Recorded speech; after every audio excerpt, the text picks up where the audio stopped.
श्री स्वामी समर्थ. घरात धनधान्याची बरकत कायम राहण्यासाठी स्वामींना या दिवशी फक्त एक नारळ करा अर्पण.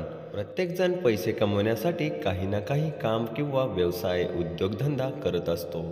पैसे कमवून आपल्या कुटुंबाच्या सगळ्या गरजा पूर्ण करणं हा प्रत्येक मनुष्याचा उद्देश असतो.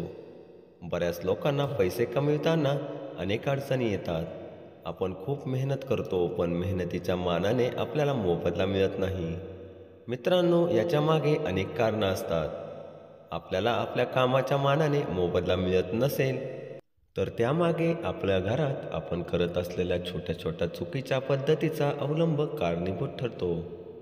आपण करत असलेल्या या चुका सुधारण्यासाठी काही उपाय आणि तोडगे आपल्या वास्तुशास्त्रात आणि ज्योतिषशास्त्रात सांगितले आहेत.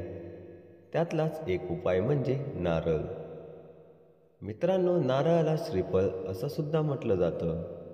नारळाचा योग्य प्रकारे वापर केला तर आपल्या धनसंपत्ती, पैसा कमविताना येणाऱ्या अडचणी दूर होऊ शकतात आणि आपण त्या अडचणीवर मात करून खूप पैसा कमवू शकता.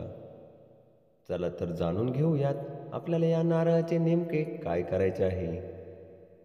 या उपायासाठी आपल्या घरी जर नारळाचे झाड असेल तर उत्तमच. त्या झाडाचा एक चांगला नारळ घ्या. घरी झाड नसेल तर बाजारातून एक चांगला नारळ विकत घेऊन या. लक्षात ठेवा, आपल्याला नारळ सोलायचा नाहीये, त्याची साल तशीच ठेवायची आहे. तर असा हा नारळ स्वामींच्या मूर्ती किंवा फोटो असेल तर त्या फोटोसमोर ठेवायचा आहे. परंतु मित्रांनो, या पूजेची सुरुवात करण्यासाठी गुरुवारचा दिवस अत्यंत शुभ आणि लाभदायक मानला जातो. म्हणजेच या गुरुवारपासून पुढच्या गुरुवारपर्यंत आपल्याला हा उपाय करायचा आहे. आपण 7 दिवस हा उपाय केल्यानंतर आपल्याला हा नारळ आपल्या जवळच्या नदीमध्ये सोडायचा आहे. ओढ्यात सोडला तरी चालेल. थोडक्यात सांगायचं तर पाणी वाहते असेल तिथे आपण हा नारळ विसर्जित करू शकतो. मित्रांनो, हा नारळ विसर्जित केल्यानंतर काही दिवसांनी आपल्याला ज्या समस्या आहेत, आपल्या पैशासंबंधी काही अडचणी असतील, तर त्या सर्व अडचणी दूर होताना तुम्हाला दिसतील.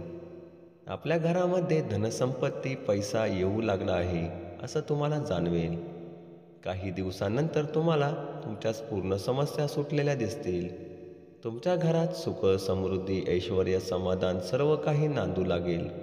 या दरम्यान आपल्याला रोज स्वामींची पूजा करायची आहे आणि पूर्ण दिवसामध्ये जेव्हा आपण आपल्याला वेळ मिळेल तेव्हा स्वामींचे नामस्मरण करायचे आहे.